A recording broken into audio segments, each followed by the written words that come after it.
So it's humorous. I do want to talk briefly. I don't really feel a need to defend Tang Soo Do as a legitimate martial art. I do think mixed martial arts should defend itself as a genuine martial art in many ways.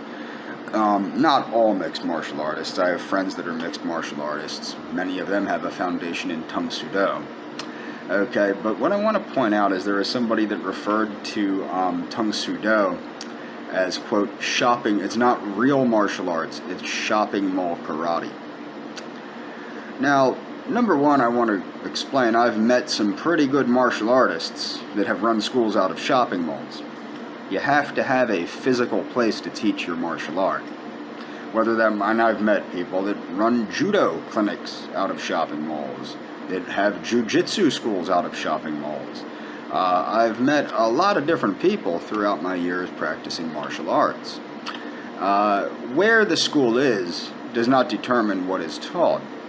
The other thing is he referred to Tang Soo Do as, quote, watered down Taekwondo. Tang Soo Do predates Taekwondo, as anybody that is familiar with either of the two martial arts would know. Now, I was actually taught by a gentleman named Bobby Leach, who is one of the top Taekwondo guys in the world. He actually was on the Olympic Taekwondo team. His martial art is not Taekwondo; it is Tang Soo Do.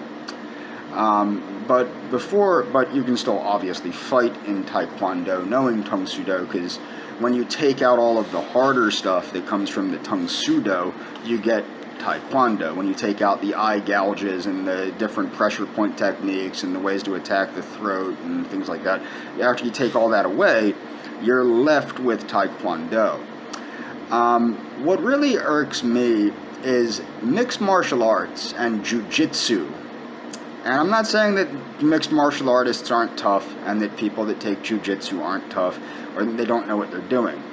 The problem with mixed martial arts and jiu-jitsu, which everything's a mixed martial arts school now, it's very difficult to find a traditional martial arts academy that doesn't dabble in mixed martial arts to some degree.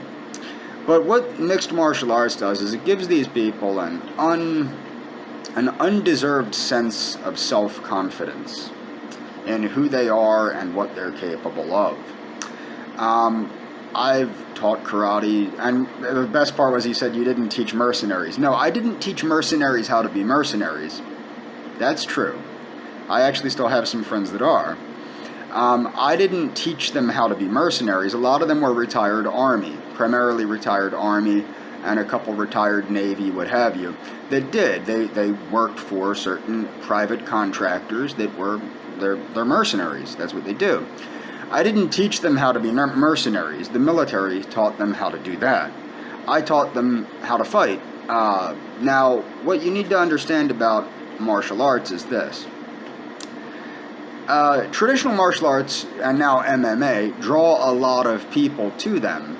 A lot of the people drawn to martial arts are police and military. And the reason why is because the military and the police are not taught how to fight adequately in the military or the police.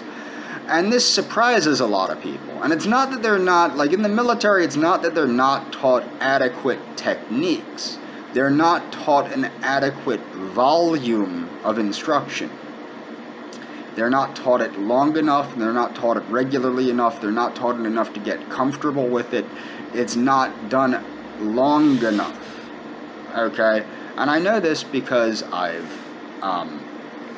talked to many of these people that have been in the military, left the military, and joined karate classes to catch up on what they missed out on in the military. And yes, they've joined Tang Soo Do classes, as well as judo classes, as well as other classes. So a lot of these people, and it's not just MMA, it's also like Krav Maga and Sistema and Jeet Kune Do. A lot of people, the Jeet Kune Do is the alleged fighting, or it is the fighting art of Bruce Lee. And a lot of these people are given a pat on the back and they're told, oh, you can fight now because you learned Bruce Lee's fighting method, or you've learned the fighting method of the Israeli military, or you've learned this, or you've learned that, or Gaston Gracie's techniques, or whatever.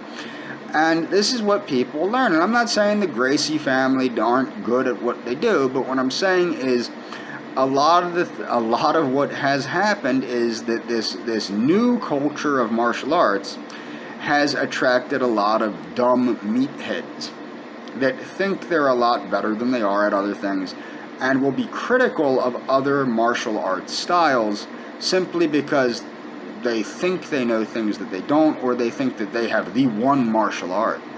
That's a big thing, is the one martial art. I know the ultimate martial art better than all other martial arts. It's not the case. The case is that it is generally up to the martial artist, not the martial art. Now, I am not only familiar with Tang Soo Do, I've been taught Hapkido in conjunction with Tang Soo Do. I've taken Japanese Jiu-Jitsu. I've even taken Krav Maga, even though it's completely worthless. But I've taken Krav Maga the idea was that I would steal the techniques. So I've taken Tang Soo Do, I've taken Hapkido, I've taken Japanese, not Brazilian Jiu-Jitsu. And I've also I've been trained in what are called military combatives, what is sometimes referred to as defendu or combato. And people go, oh, that's silly. Yeah, look up William Fairbairn. My point is that I have received an education, a thorough education, in various martial arts. Most of them are effective martial arts, not ineffective martial arts. Most of them are not necessarily made for the ring, with the exception of Japanese Jiu-Jitsu, okay, and Judo. Now, I'm not an expert in Judo or Jiu-Jitsu. I did that as a supplement when just to do it, honestly. I know because a lot of my friends were doing it.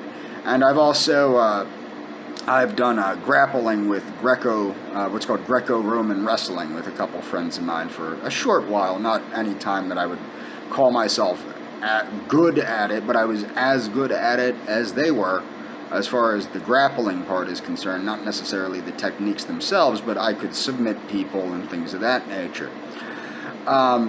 Using techniques from Hapkido, of all things, and Judo and Jiu-Jitsu, but mostly Hapkido. The point that I would like to make is that Tang Soo Do is a legitimate martial art with a legitimate history. Jun Ri, who is one of the top Taekwondo guys. He's taught a lot of the congressmen in the United States Taekwondo. He's taught a lot of people Taekwondo. He was a Tang Soo Do guy before he was a Taekwondo guy. And the reason why this is because before Taekwondo was Taekwondo, it was various other Korean martial arts, and the South Korean government and the North Korean government wanted to bring everything together under one roof and call it Taekwondo. And the founder of Tang Soo Do, Hwang Ki, said, no, I'm not going to, make my art a generic art. It is Tang Soo Do. So he kept Tang Soo Do as Tang Soo Do. As I stated in my video on Tang Soo Do, generally speaking, how can I put this? Some schools of Tang Soo Do favor the ethics and more of the ethical teachings of Tang Soo Do. In fact, Grandmaster Hwang Ki had stated that if the martial art isn't geared in the ethics of the martial art, that it is no longer Tang Soo Do. And to him, that was the most important part of Tang Soo Do, is the ethics behind Tang Soo Do. To me, that's not the case, and to most Americans, that's not the case. To many of the people that are the ones that have originated American Tang Soo Do, which is the American branch of Tang Soo Do, that's not the case. What's most important is self-defense. And then you have Chuck Norris, and you can go to Chuck Norris's website, and I'll leave a link in the description. Chuck Norris's system of martial arts is based in Tang Soo Do. Chuck Norris learned Tang Soo Do from the same person that my instructor learned Tang Soo Do from, and that is Grandmaster Shin. Okay, And Chuck Norris learned that in South Korea on an Air Force base. Again, Tang Soo Do attracts veterans, military veterans. Now, Chuck Norris eventually broke with the Koreans, and that's where you get the birth of some of the more popular American Tang Soo Do. But a lot of American Tang Soo Do came from Americans breaking with Koreans because they didn't like their traditions. One of the things is, like, I have a black belt in Tang Soo Do. In Tang Soo Do, there's no such thing as a black belt. And you might be going, well, then you're a phony. No, I'm not. The organization that that my black belt was given from, the Karate Institute of America, that organization uses a black belt. The traditional Korean Tang Soo Do and World Tang Soo Do. World Tang Soo Do is Grandmaster Shin's organization. They use a black belt also. But in traditional Korean Tang Soo Do, they use a midnight blue belt. Okay? Which is, in the system that I took, the midnight blue belt is actually what's called Chodan Bo, which is called black belt candidate. In many other of these systems, these Kaiyu and Gup or is it Kaiyu and Gup? I forget my Japanese off the top of my head. Gup is prior to black. No, it is Kaiyu. I think I'm mixing up Korean and Japanese at the moment.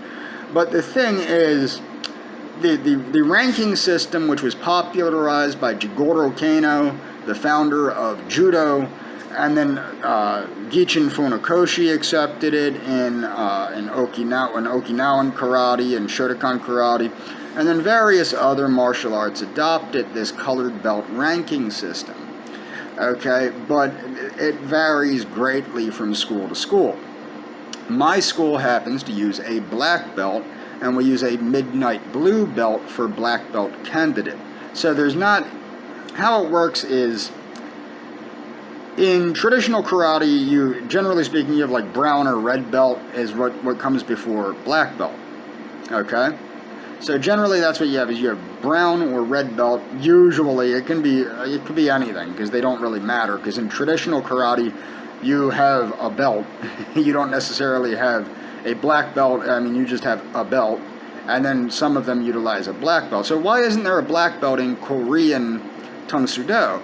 Well, that's because Grandmaster Hwang Ki attributed the concept of black, as black is the color of, black is a color which nothing else can be added to, okay? Can't be added to. So black is a color of perfection in Korean culture. Therefore, Grandmaster Hwang Ki didn't want to utilize a black belt, so he utilized a midnight blue belt. And the reason why is because if you can't add anything to the belt, it signifies that you have learned everything there is to learn. And according to the Korean system, the Dan is black, and in the I think it's the Kaiyu system. We say Gup in Korean. The Kaiyu system, which is the different levels of belts, in that system, in the Korean system, you never stop learning. In the Okinawan and Japanese systems, well, at least the Japanese systems, black belt, you don't, I mean, you have different degrees of black belt, and then you're done learning. In Korean Tang Soo Do, the highest rank you can reach is 9th Dan. And as I said, it's a midnight blue belt, and then da-da-da. But the highest, now most systems do use a black belt today, but not all of them. Okay, but the highest rank that you can reach in Tang Soo Do is 9th degree black belt, or 9th Dan. But it's not even a black belt. It is a red and white belt, sometimes called the coral belt, where it's blocks of red and blocks of white, like a candy cane, kind of. And that's the highest rank you can reach. There's other systems, if I remember correctly, I believe the highest rank you can reach in Judo is actually a red belt. Don't hold me to that, because I'm not a Judo guy. I don't know everything about Judo. But my point is that a lot of people that like to mouth off over the internet about this martial art not being a real martial art, or that martial art not being a martial art, whatever. My favorite is, that's shopping mall karate. Like I said, I've known some pretty good martial artists that have come out of shopping malls. Okay? It's not where you're teaching it, it's what you're teaching. And it's not necessarily what you're teaching, it's who you're teaching. If you're teaching adequate techniques to inadequate people, they're not going to be able to adequately utilize the techniques. To say Tang Soo Do is inadequate as a martial art versus pretty much any other martial art is hilarious, and it would be interesting to know what this person's skill level is and what their particular martial art is.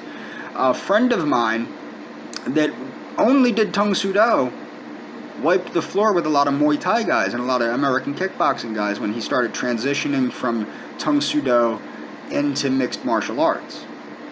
Okay, so he went from Tang Soo Do to Muay Thai and, well, from Tang Soo Do to Muay Thai to mixed martial arts.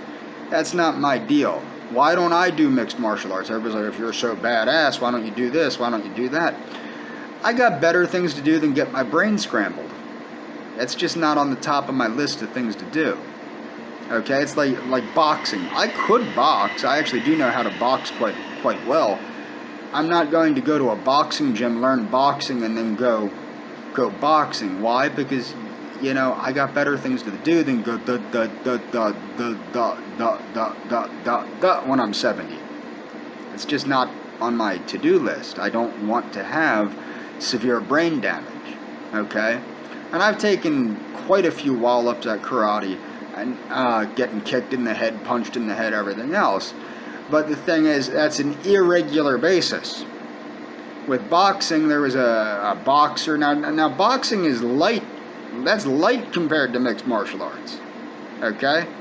So there was a young girl, young Mexican boxer that just got beaten to death by a French boxer in what do you call it? In France, I believe it was. And it's because, you know, boxing, the human head is not made to constantly be beaten on. It just isn't. That's all for this video.